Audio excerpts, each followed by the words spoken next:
ایک لفظ ہے زہرا، اس کے اوپر میں آپ کی توجہ دلانا چاہتا ہوں، اس کے بعد انشاءاللہ منزل مصائب پہ آ جاؤں گا۔ لفظ ہے فاطمۃ الزہرا۔ اس زہرا کا کیا مطلب ہے؟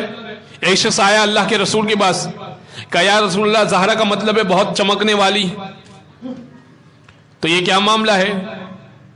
اللہ کے رسول نے اس سے سامنے سے سوال کر لیا، کہا یہ بتاؤ کہ جب تم سمندر کا سفر کرتے ہو تو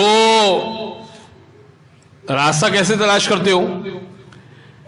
کہا اے اللہ کے رسول، زہرہ نام کا ایک ستارہ ہے، اس کو دیکھتے ہوئے، بڑا چمکدار ہے، اس کو دیکھتے ہوئے ہم سمندر کے راستے کو عبور کر لیتے ہیں۔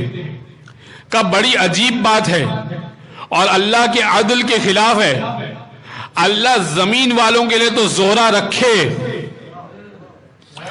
اور آسمان والوں کے لیے کوئی زہرہ نہ رکھے۔ تو انہوں نے سوال کیا کہ یا رسول اللہ زہرہ کا کیا مطلب ہے؟ فرمایا کہ زہرہ کا مطلب یہ ہے کہ جو تابندگی اور درخشندگی کے ساتھ روشنی دے۔ جب سیدہ محراب عبادت میں کھڑی ہوتی ہیں تو ایک نور ساطع ہوتا ہے، عرش والے پوچھتے ہیں اے پروردگار یہ کون ہے؟ اللہ فخر سے کہتا ہے میری کنیز محراب عبادت پہ کھڑی ہے۔ اللہم صلی علی محمد و آل محمد۔